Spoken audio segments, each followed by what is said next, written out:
bit when we talk about what actually all of that means in this particular context. So what we've got here, and it's a bit of a busy slide, but don't worry too much about it, I'm just going to talk through it, is what we did is we went through and we looked at the various factors that would be at play, and we coloured them in this slide, which is the visual, for the ones that would be more likely to lead to the adoption and then the implementation of the technology, as in green, and the ones that were pointing against it in red, and then a whole bunch of orange, unsurprisingly, in the middle.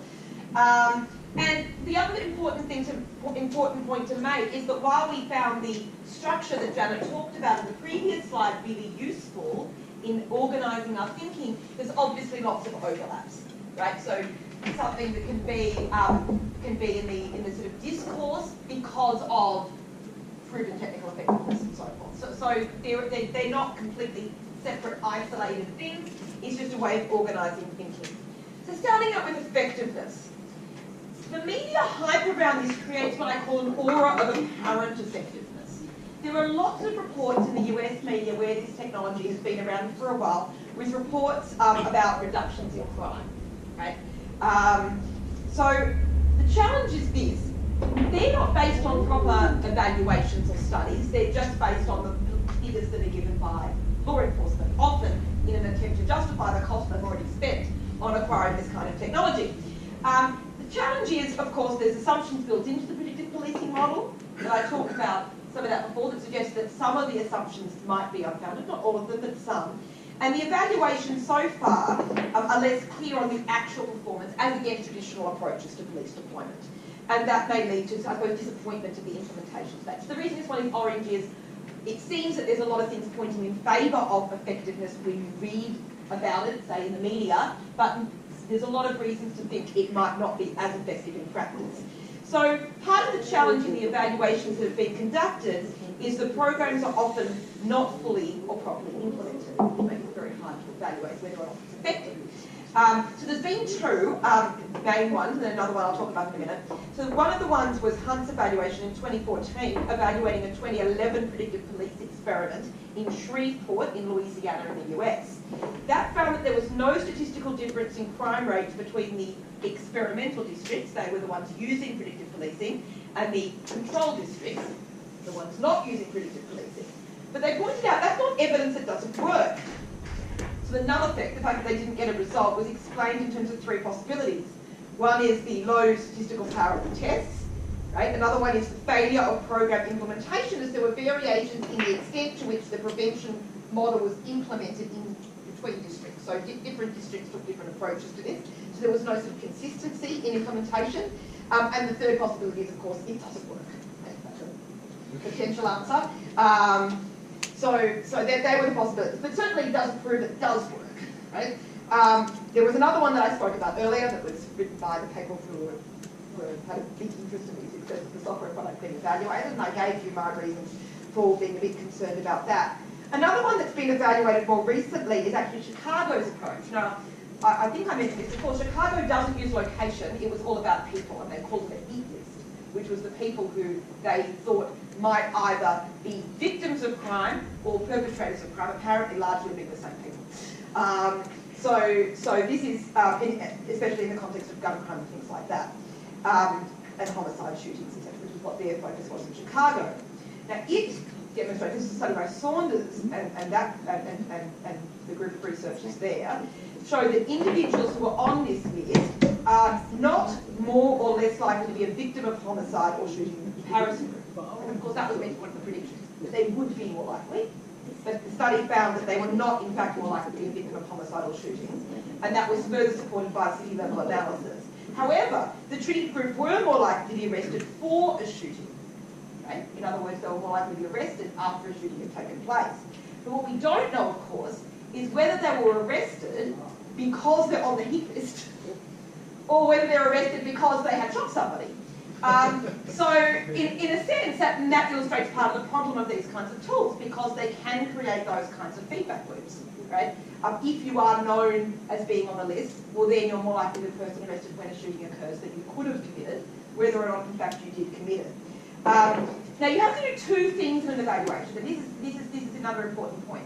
There have been studies that have demonstrated that this kind of software can be good at prediction. But to do that effectively, you have to not intervene.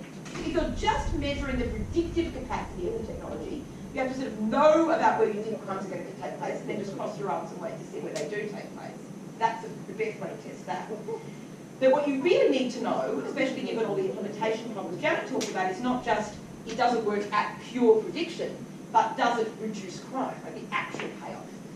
And that's what these studies were about. So this is about the actual effectiveness, right? Not just the predictive power. I want to make that distinction really clear. I'm not saying these tools can't predict things. I'm saying that in terms of effectiveness in reducing crime, a mixed story. Okay. So that's why that gets orange. Okay. The next one is cost. And the problem here for law enforcement agencies in particular is that the cost is an upfront cost. So when we did interviews with the Data Decisions Project, sorry, that was, I did that do that. Oh. Hold on.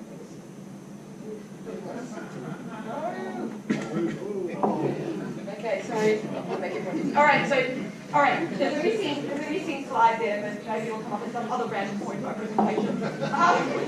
But one of the people in law enforcement said this was something we heard, similar sort of things from more than one person, but it was a neat way of putting it. Data analytics essentially is outside our role. We don't have the resources, and that is a big factor, particularly in countries like Australia. So that is one reason why some agencies won't adopt the technology, right? On the other hand, the fact that there is an upfront cost can mean that if it is purchased, you've essentially got management buy-in, right? Because they then have to make it work to justify the fact that they spent the money. The other factor here is the broader infrastructure questions, because a lot of the time in law enforcement agencies, you're dealing with very old technology. And so the question is, can you run these kinds of tools on the technology that they have, or do you need to do more upgrades? That can also increase the cost if they have to upgrade systems more broadly. Human resources.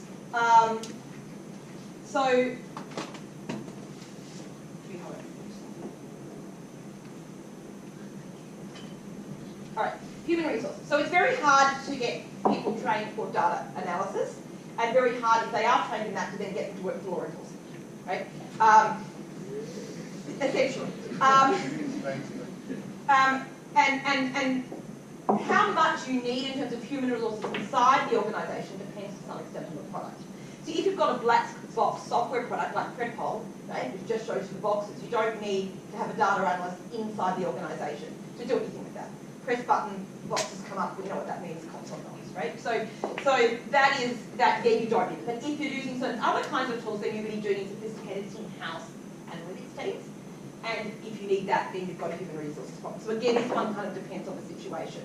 There's also a generational difference here as well, in terms of people who are older, who are working in analyst roles in law enforcement, are often working in those roles not because they had or came in with any particular analytic experience, but because they can no longer work on the beat for some reason, they've been injured and so forth. And so those people don't necessarily have the kinds of expertise, whereas younger people coming in are often coming in with data analytics expertise that they're getting now in university and so forth. And there's a lot of desire to be a data analyst now. It's a sexiest job of the 21st century, I think was how it was described. So there is a push for that now, and so that can often change over time. So it's a bit of a wait and see in terms of the human resources factor. The next issue is training, and there's a history of inadequacy here. And this is actually where the next quote came from, and I have no idea what order my quote's written up, because somehow this is different to what I had thought, but anyway, which is this sort of problem of why would you even expect to see reduction in crime when people aren't even using the maps they were given. This was actually set by someone who had worked with law enforcement in the UK in a jurisdiction where this had been attempted to be implemented. So you've got that kind of problem, right? There's a history of people not using it. I think I'm just going to see what happens now. Yeah, and here's the other quote. So very little time is dedicated to training members on how to use the system. You're just expected to use it.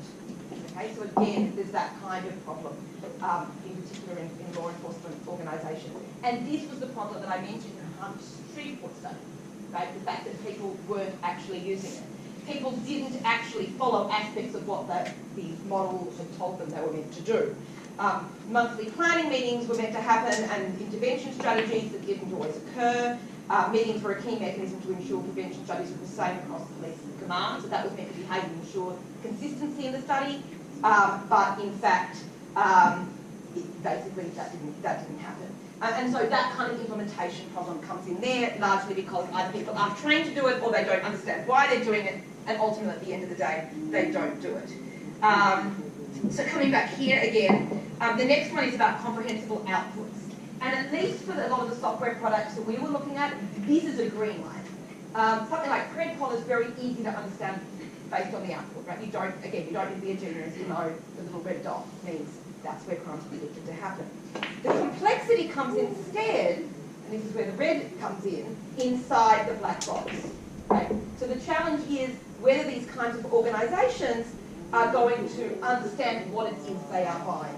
And again, there's a poor history here. So hopefully this is going to work. Yeah, good. So traditionally and historically,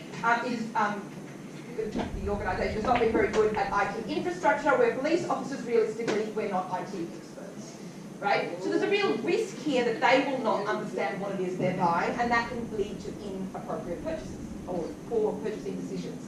It could also lead to legitimacy problems in terms of the general public around the accountability, and Janet mentioned this already, right? So if you have a decision being made by law enforcement, you can accuse them of whatever you want. You might think they're biased, you might think they're targeting you, you might think they hate you, whatever it is, right? But at least you understand the kind of human motivations that might lead to those kinds of behaviours. If you're dealing with these kinds of products, how do you make police decision-making accountable to the community? If the police using it don't understand what's in the black box telling them to do things, right? And the companies, of course, often that's commercial and confidence, so you can't find out really from them either. So there's no real explanation going all the way through to really explain why the police can't be sent in a particular kind of pattern. So that's a sort of complexity problem. The next issue is the location focus. And this, as I mentioned before, works for certain kinds of crime, right?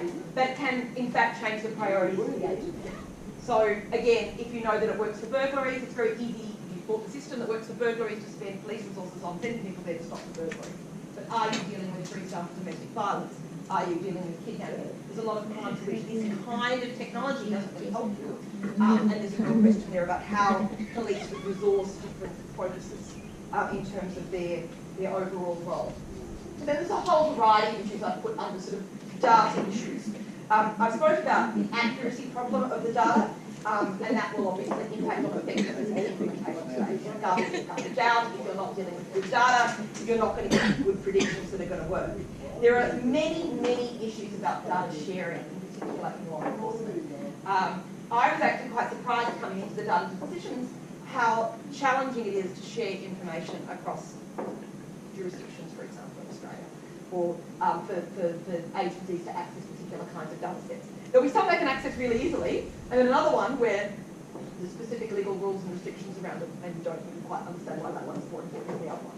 So there can be a whole lot of rules and so forth that really affect the kinds of data that police can get access to, especially the kind of sort of real-time type access levels that they need to make this work. And there's also cost issues I should add as well, that some data sets cost police money to get, and therefore, again, you can't necessarily get it in the kind of real-time way you need in order to be able to do this kind of analysis. On the other hand, I should say, in terms of data sharing, it could give the kinds of technologies that we're talking about here, because police often want to share more data sharing is a problem they want to solve, having access to this kind of technology can, if you like, be a way of building in a need to get more data and then lead to legal change if they want anyway. So there can be a kind of, you know, if we ask for this because of this software, maybe we'll get access to the data sets we've actually wanted for a while. So that it can kind of work, I suppose, in different kind of ways there. But on the other hand, going back again, the community is obviously concerned about the kind of surveillance and things like that, so that again makes sense.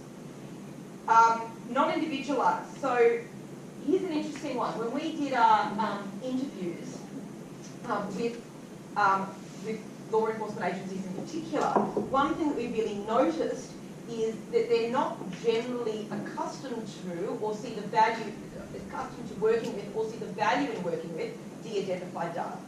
They're very much used to that kind of investigative approach where you know, Bob is this and Bob did that on last Tuesday at the same time as the murder was alleged to have happened and so forth, and let's find out all about Bob, right? They're not so used to the idea of trend analysis and using de-identified data. Whether or not these systems use de-identified data is not something that they ordinarily are used to using in a sort of traditional law enforcement frame. If you like, going back to the stuff Janet talked about earlier, there's a cultural shift required to go from a very case-based individual mode of policing, chasing up who committed this murder and following your leads, to one that takes this sort of broad trend-based approach to understanding their role. And there's a question as to the extent to which that would happen. Centralisation, which is another one which kind of points both ways, is quite interesting. So these technologies are inherently centralised. If you think of the different kinds of technologies law enforcement can use, there's some stuff they can use when they're on the beat from their own iPad or from their own cars, right? That puts the police officer in charge and they direct out the searches from there. The kind of Predictive map is a centralised office telling you where to go. And you're not doing the analysis yourself from your car, from your mobile phone. It is a centralised system that goes out and radiates out from the centre. So it is inherently centralising. Often in organisations that kind of thing can be desired by management because they get greater control, but not necessarily by the individual employees who are the ones who are being told what to do. Officers often believe, and this is confirmed in a brain study as well, that they already know where the crime is. They believe, rightly or wrongly, let's leave that one on the side, that they know the neighbourhoods better than anyone, right? So they think they know where crime is going to take place. In that case, being told where to go can sort of feel a bit forced. Now, you can have compliance to some extent forced through monitoring. So you can put, trackers on the police cars to see, are they really going where we told them to go? And you can, penalise people who don't do it. And here's another interesting thing that came out of the brain study. The police turned off the automatic vehicle locators in LA. Why? Because of viewed resistance, right? So again, there's that pressure. They didn't want to be tracked. Now, eventually they went back on, and so, again, these things are viewed resistance, and then the management won, and, back and forth. But there can certainly be a tension, I suppose, within organisations where you have a greater centralising force. Okay, the discourse is really interesting as well. So, both for big data analytics in general and predictive policing in particular. The first one is what I call the smartness rhetoric. Right? I'm sure you've all seen it. Every time something is a tool based on machine learning